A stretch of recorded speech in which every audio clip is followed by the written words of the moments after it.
अस्सलाम वालेकुम जी। सारे जल्दी जल्दी से मुझे वेलकम बैक कहें, बिकॉज़ इस टाइम पर मैं अपने मुल्क में हूँ और अपने शहर में हूँ और अपने घर में हूँ और ये वीडियो मैं अपने घर से, लाहौर से, पाकिस्तान से कर रही हूँ और 3 दिन के बाद कर रही हूँ। बिल्कुल 3 दिन के बाद कर रही हूँ बिकॉज़ मैं ट्रैवलिंग में थी और लंबी फ़्लाइट्स हैं और वाया दुबई आ रही थी और आपको दुबई के भी हालात पता है कि वहाँ पे क्या क्या कुछ हुआ था, है पानी पानी हुआ था।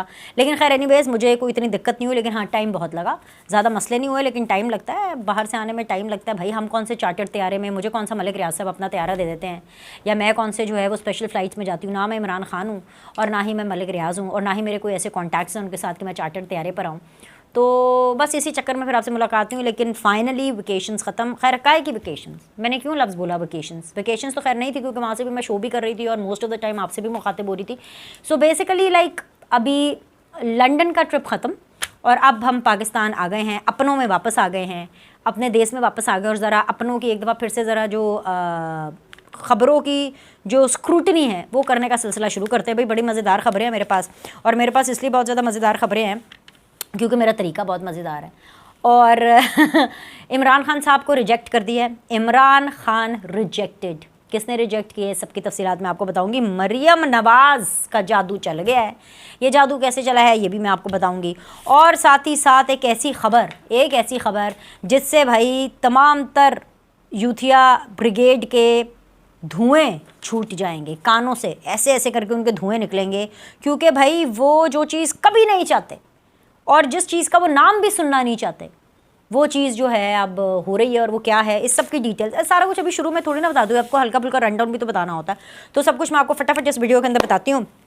मसला ये है कि जी ईरानी सदर जो हैं वो पाकिस्तान के दौरे पर हैं और ये एक बहुत बहुत बहुत बड़ी ख़बर है, because considering our relations with Iran and considering Pakistan and Iran के जो ताल्लुकात हैं। जो सदर साहब हैं उन्होंने शहबाज शरीफ और जरदारी साहब से भी मुलाकात करने, बल्कि इनफैक्ट शहबाज शरीफ साहब से तो आज उनकी हो भी गई है और जरदारी साहब से भी उनकी मुलाकात जो है ये बड़ी इंपॉर्टेंट है, ये बहुत ज़्यादा इंपॉर्टेंट है। बिकॉज ख़ित्ते में आपको आपके बाकी ममालिक के साथ आपके टाइज कैसे हैं वो बहुत मैटर करता है, कंसिडरिंग कि अब हम उस दौर में हैं, उस एज में जी रहे हैं जहाँ पर इकॉनमी बहुत मैटर करती है और हर एक के साथ कॉर्डियल टाइज़ बहुत मैटर करते हैं। क्योंकि आप किसी भी मुल्क के साथ कहीं पर भी कैसे भी, हम जंग अफोर्ड नहीं कर सकते, बुरे ताल्लुकात अफोर्ड नहीं कर सकते।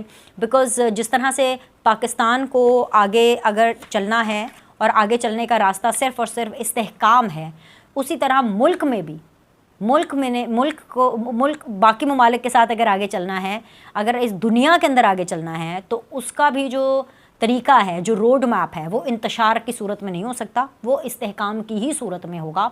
और नो टू वायलेंस, नो लड़ाइयाँ, नो झगड़े, वर्किंग रिलेशनशिप्स होने चाहिए हर ममालिक के साथ, और कामयाब फ़ॉरेन पॉलिसी की बात भी यही होती है। और जाहिर सी बात है ईरानी सदर के साथ जो है शहबाज शरीफ की जफ्फियाँ देख करके तो PTI के तन बदन में आग लग गई होगी, वो तो जाहिर सी बात है बिल्कुल भी खुश नहीं होंगे। इसके अलावा और भी बहुत सी बातें हैं जो कि PTI ने बहुत अच्छे से और एक गुड स्पिरिट में नहीं ली हैं। लेकिन हम ज़रा पहले बात कर लेते हैं ना कि ये जो घोड़े गधे साबित हुए हैं, ये कौन से घोड़े हैं। ज़िमनी इलेक्शन की बात कर रही हूँ भाई, उसके ऊपर बात ना करूँ। कल मैं आज सुबह वैसे पहुँची हूँ, आज सुबह 5 बजे मैं पाकिस्तान पहुँची हूँ, लेकिन कल का पूरा दिन बेशक मैं ट्रैवलिंग में थी, लेकिन जितना मैं थोड़ा बहुत ट्विटर देख सकी, जितने भी रिजल्ट्स जो मुझे आते रहे, व्हाट्सएप ग्रुप्स के अंदर भी जो पता चलते रहे, भाई सफाया फेर दिया है, नून लीग ने कमाल कर दिया है, घोड़ों को गधा बना दिया है। और जो है पाकिस्तान तहरीक इंसाफ का पोल इन ज़िमनी इंतखाबात ने खोल के रख दिया है, और इसका पूरा क्रेडिट पंजाब के हवाले से जो है वो मरीम नवाज़ पे को जाता है। क्योंकि आपको पता है पंजाब की अगर मैं बात करूँ तो 12 सीट्स सूबाई असम्बली की थी पूरे पंजाब में, और 2 सीटें जो है वो नेशनल असम्बली की थी। 12 और 2 कितनी हुई, 14 सीटें। 14 की 14 सीटें PTI हार गई और नून लीग जीत गई। तो मतलब क्लीन स्वीप। अब 16 महीने की हुकूमत इतनी बुरी थी, नून लीग की जो भी इत्तेहादी हुकूमत थी, कि उसका जो सारा वोट है, उसका जो सारा गुस्सा है, वो लोगों ने PTI को वोट दे करके और उनके इंडिपेंडेंट कैंडिडेट्स को जितवा के निकाला। लेकिन 2 महीने के अंदर मरीम नवाज़ ने ऐसा जादू चलाया कि पूरे का पूरा जो पंजाब है उसको क्लीन स्वीप कर लिया। बिल्कुल ये 14 सीटें जो हैं ये नून लीग ने अपने नाम के, और मरीम नवाज़ ही उसका फैक्टर है। कोई माने कोई ना माने, किसी को पसंद आए या ना आए, मरीम नवाज़ चाहे 100% काम सही करें या ना करें, चाहे बेशक उन्होंने अभी तक दूध और शहद की नहरें नहीं बहाई हैं, लेकिन एटलीस्ट उन्होंने इन 2 महीनों के अंदर ये तासुर कायम कर दिया है और आवाम को ये बता दिया है कि मरियम नवाज़ काम करना चाहती हैं।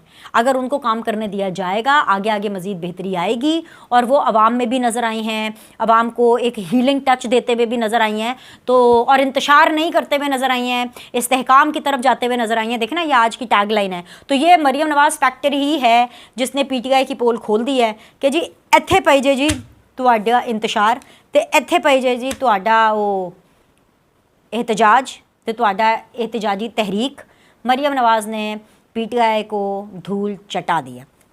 8 फरवरी के आम इंतखाबात के बाद मरहला ज़िमनी इलेक्शंस का था और मुल्क भर में कौमी और सूबाई असम्बलीज़ की टोटल 21 नशस्तों पर ज़िमनी इंतखाबात के लिए गुज़श्ता रोज़ पोलिंग हुई, जिसके नताइज सामने आ चुके हैं। हम सबको वह नताइज पता भी हैं। और कौमी असम्बली की 5 नशस्तों में से मुस्लिम लीग नून ने अपनी 2 नशस्तें बरकरार रखी हैं और पीपल्स पार्टी और सुन्नी इत्तेहाद काउंसिल कौमी असम्बली की एक नशिस्त जीत गई, जबकि बाजोड़ में आज़ाद उम्मीदवार ने तहरीक इंसाफ को अपसेट शिकस्त दी। ये वही आज़ाद उम्मीदवार हैं जिनके भाई को नामालूम अफराद ने पहले कत्ल कर दिया था। ठीक है, दूसरों को मेरिट का सबक पढ़ाने वाली पाकिस्तान तहरीक इंसाफ का अपना हाल ये है कि आम इंतखाबात में बाजोड़ के एक मुकामी वर्कर रेहान ज़ेब को टिकट देने से इनकार किया गया था और फिर आज़ाद हैसियत में रेहान ज़ेब ने इलेक्शन लड़ने के का फ़ाइनल किया। और आज़ाद हैसियत में जब वो इलेक्शन लड़ने के लिए जा रहे थे तो इलेक्शन लड़ने के जुर्म में, आज़ाद हैसियत में इलेक्शन लड़ने के जुर्म में नामालूम अफराद ने रेहान ज़ेब को मौत के घाट उतार दिया। ज़िमनी इलेक्शन में वही गलती दोबारा दोहराई गई पाकिस्तान तहरीक इंसाफ की तरफ से। इसके ऊपर मैं पूरी वीडियो कर चुकी हूँ एक्सटेंसिवली कि मकतूल रेहान के भाई मुबारक ज़ेब ने उनसे टिकट मांगा था। ये डिसाइड हुआ था कि उनकी फैमिली में से किसी को टिकट दिया जाएगा और इस बार भी पाकिस्तान तहरीक इंसाफ ने मुबारक ज़ेब को, जो कि रेहान के भाई थे, उनको टिकट नहीं दिया बल्कि उल्टा उनको 7 करोड़ रुपए की रिश्वत और सरकारी मुलाजमत की रिश्वत दी। लेकिन इसके बावजूद भी जो मुबारक ज़ेब हैं उनके मुताबिक अली अमीन गंडापुर ने उन्हें इलेक्शन से दस्तबरदार होने के लिए जो है यह रिश्वत का लालच दिया था। मुबारक ज़ेब ने अली अमीन गंडापुर की रिश्वत को ठोकर मार दी और ठोकर मारी और आज़ाद हैसियत में इलेक्शन लड़कर, ना सिर्फ वो आज़ाद हैसियत में इलेक्शन लड़े बल्कि कितने की उन्होंने लीड दी है भाई, 25,000 की लीड से उन्होंने तहरीक इंसाफ के उम्मीदवार को शिकस्त दी है। तो पंजाब में भी तहरीक इंसाफ के साथ कुछ यही हशर हुआ है और वो नून लीग से बुरी तरह पिटी है। इमरान खान की मकबूलियत और आम इंतखाबात में धांधली का बयानिया, ज़िमनी इलेक्शन में अपनी मौत आप मर गया है, ये निशानी है, ये बिल्कुल निशानी है। ये ज़िमनी इलेक्शन हर पॉलिटिकल पार्टी के लिए, PTI के लिए ये निशानी है कि भाई हमें इंतशार नहीं चाहिए, हमें ये जो है तू मैं हर दफ़ा जो है तो लड़ाई नहीं चाहिए, हमें हर दफ़ा डंडा नहीं चाहिए, हमें हर दफ़ा जो है वो एक एग्रेसिव मोड पर रहना नहीं चाहिए। ठीक है, हमें इस्तेहकाम चाहिए, पाकिस्तान को आगे लेकर जाना है। सो मसला ये है कि पंजाब में जो ये उनकी सूरत हाल हुई है ये इमरान खान के लिए PTI की बहुत बड़ी निशानी है। इमरान खान की मकबूलियत और आम इंतखाबात में धांधली का जो बयानिया इफेक्ट हुआ है ये इनके लिए आई ओपनर होना चाहिए। अगर ये बंदे के पुत्र हों, अगर इनमें कोई अकल समझ बूझ हो तो इनको समझना चाहिए कि ये भी अपनी थोड़ी स्ट्रैटेजी चेंज करें। लेकिन PTI से खैर एनीवेज उन्होंने समझना तो कुछ नहीं है।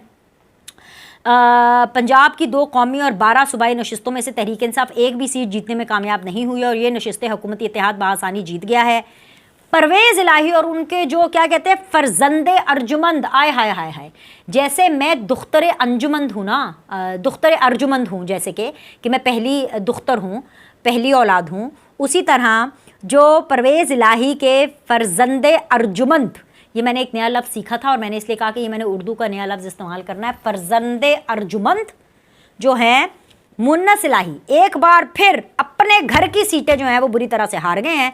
हारने पर हमेशा की तरह धांधली का रोना जो है वो रो रहे हैं कि हाय हाय हाय चीटिंग हो गई, चीटिंग हो गई।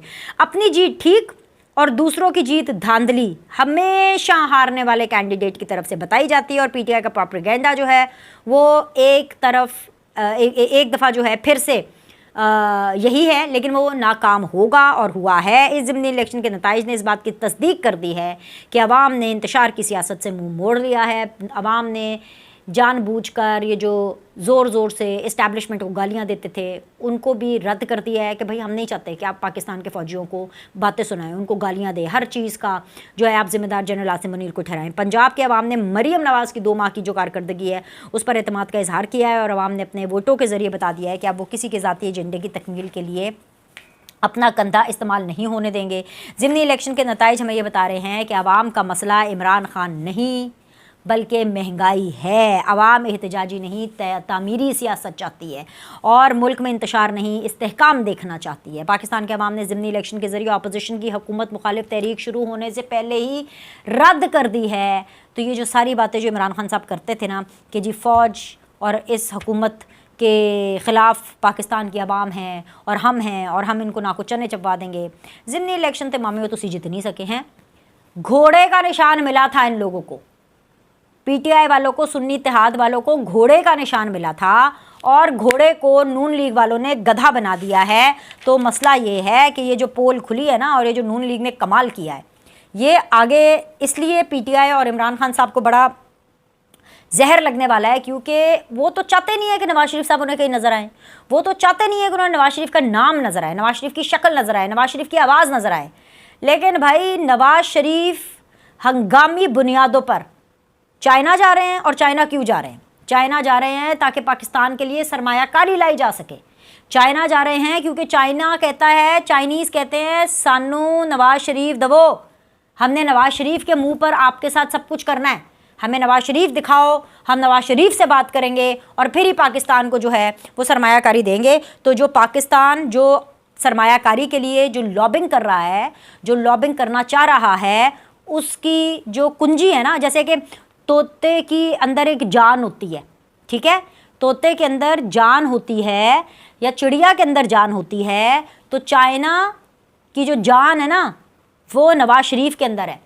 चाइना कहता है कि भाई नवाज शरीफ अगर हमारे साथ पाकिस्तान का केस लड़ेंगे, हमारे साथ आके मिलेंगे, बैठेंगे, तो हम पाकिस्तान को बहुत सी सरमायाकारी देंगे। अच्छा, साथ ही साथ ना आखिर पे ये चीज़ जो है ना, ये हम सब के लिए एक आई ओपनर होना चाहिए कि एक तरफ इमरान खान है जो अडियाला में भी बैठ करके ये रोज़ाना की बुनियाद पर पाकिस्तान के अंदर और पाकिस्तानियों के दिल में नफ़रत फैलाते हैं, डिवाइड क्रिएट करते हैं कि जी मैं अगर वज़ीर आज़म नहीं बनाना तो चाहे पाकिस्तान के ऊपर आप एटम बम गिरा दें, पाकिस्तान रहे या ना रहे मुझे इससे रत्ते भर कोई फ़र्क नहीं पड़ता, लेकिन बस जो है मुझे आपने वज़ीर आज़म नहीं बनाया तो मेरा पाकिस्तान से कोई लेना देना नहीं, मेरा पाकिस्तानियों से कोई। नवाज शरीफ ये नहीं कहते। नवाज शरीफ ने क्या क्या कुछ बर्दाश्त नहीं किया, मरियम नवाज़ ने क्या क्या कुछ बर्दाश्त नहीं किया। नवाज शरीफ अभी मुल्क के वज़ीर आज़म भी नहीं है, नवाज शरीफ इस टाइम पर काबीना में भी नहीं है, वो सिंपल एक एमएनए है, लेकिन अवाम का दुख दर्द इतना ज़्यादा रखते हैं कि उन्होंने कहा कोई बात नहीं, क्या हुआ अगर मैं वज़ीर आज़म नहीं हूँ, क्या हुआ अगर मैं काबीना में नहीं हूँ, मैं फिर भी पाकिस्तानियों के लिए कहीं पर भी जाना पड़े, पाकिस्तान की तरक्की के लिए मैं जाऊँगा, चाइनीज़ से मिलना पड़े, अमेरिकन से मिलना पड़े, जापानियों से मिलना पड़े, ईरानियों से मिलना पड़े, जिससे भी मिलने पड़े। ये है नवाज शरीफ और ये है ब्रांड नवाज शरीफ। इसीलिए मैं कहती हूँ कि ये खित्ते के सीनियर तरीन और खित्ते के एक्सपीरियंस तरीन लीडर हैं। इनके साथ जो हैंड किया है इनकी पार्टी ने इलेक्शन में सो कर दिया, लेकिन कोई नहीं, नवाज शरीफ जो है ना वो बताते हैं अब कि वो नवाज शरीफ हैं। और ये ऐसे मौके हैं और ये वो चीज़ें हैं, ये वो मुलाकातें हैं, ये वो स्टेप्स हैं जिससे पता चलता है कि नवाज शरीफ फिर नवाज शरीफ है। तो भाई पाकिस्तान की आवाम जो है वो ऐसे नवाज शरीफ के पीछे। मैं देख रही थी, मैंने आपको जब खबर बताई वो लंदन में ही थी, तो मैंने आपको बताया नहीं कि मैं तो लंदन में हूँ, लेकिन नवाज शरीफ साहब जो है वो तंदूरों पे जाकर देख रहे हैं। और इसके ऊपर भी पीटीआई ने बड़ी जो है ट्रोलिंग की कोशिश में कहने लगी थी। उन्होंने कोशिश क्या करनी थी, उन्होंने ट्रोलिंग की कि वज़ीर आज़म का काम थोड़ी होता है कि वो आवाम के पास जाएं, जो कैंडिडेट हैं वो वज़ारत उज़्मा के बनते हैं और आवाम के पास जो है वो रोटी चेक करने के लिए जाते हैं। अरे भाई, तो और वज़ीर आज़म का क्या काम है? ये हम लोगों ने ये चीज़ बनाई है कि जी वज़ीर आज़म कोई मुजस्समा है जो हवाई जहाज़ से या हेलीकॉप्टर से नीचे नहीं उतरेगा या उसी के अंदर ही जाएगा। डेमोक्रेसी में वज़ीर आज़म हो या मिनिस्टर हो या चीफ मिनिस्टर हो या जो भी हो, उसका अवलीन काम है कि वो अपनी जो आवाम है उसको फैसिलिटेट करे, और अगर उसके लिए उसके पास जाना ही क्यों ना पड़े। ये किस किताब में लिखा है जमहूरियत की, या किस आइन में लिखा है कि जी वज़ीर आज़म या उसका जो कैंडिडेट है वो आवाम में नहीं जा सकता? बाहर के मुल्कों में, बरतानिया में, अमेरिका में, कनाडा में, ये जिनकी बड़ी बड़ी मिसालें पीटीआई वाले दिया करते थे, उनके लीडर्स की तो यही बातें इमरान खान को बहुत पसंद आती थी कि देखो देखो यार, वो बरतानिया का जो प्राइम मिनिस्टर है वो तो साइकिल पर जाता है या वो ट्रेन पर जाता है, और फलाना प्राइम मिनिस्टर जो है साइकिल पर जाता है अपने ऑफिस। खुद तो मैंने देखी थी उनकी साइकिल हेलीकॉप्टर 55 रुपये पर लीटर वाली, वो भी जो झूठ फवाद चौधरी साहब ने बोला कि उतना फ्यूल लेते थे। तो बाकी ममालिक में तो आपको ये बातें पसंद आती। जब ये बातें नवाज शरीफ कर रहे हैं और वो वजीर आजम ना होकर के भी ये बातें कर रहे हैं कि भाई मैंने अवाम को रियायत देनी है, एक महज एक MNA होकर के भी रियायतें दे रहे हैं, ये सोच रहे हैं कि जी उन्होंने अवाम की रियायत देने के लिए जो है ये काम करना है, तो आप PTI वाले जो है और आप लोग जो है उनके ऊपर तनकीद करना शुरू कर दिए हैं। तो भाई मामियों, खबर है गीजे कि चाइना ने ना नवाज शरीफ के मुंह के ऊपर, नवाज शरीफ की गारंटी के ऊपर ही पाकिस्तान के अंदर सारी इन्वेस्टमेंट करनी है। तो इत्थे पाई जी तुहाडी सियासत, ते इत्थे पाई जी प्रो इस्टैबलिशमेंट ते एंटी इस्टैबलिशमेंट, सिंपल सी बात है। और ये दौरा हजम नहीं होना PTI वालों से और इमरान खान वगैरह से, ये दौरा हजम नहीं होना। मिर्चें तो लगेंगी भाई, जिस शख्स का आप नाम नहीं सुनना चाहते, जिस शख्स को आप वज़ीर आज़म नहीं देखना चाहते थे, जिस शख्स को आप पाकिस्तान की सियासत में नहीं, आप पाकिस्तान में नहीं देखना चाहते थे, अब पाकिस्तान तो क्या, वो तो चाइना जा रहे हैं, हंगामी बुनियादों पर जा रहे हैं और फिर खाली हाथ वापस नहीं आ रहे। ढेर सारी चीज़ें, बस समझे कि पाकिस्तान के लिए चाइना ने कुछ अच्छा ही करना है, कुछ खैर ही करनी है। अभी के लिए इतना ही। लाइक करें, सब्सक्राइब करें, आपसे अगली वीडियो में मिलते हैं।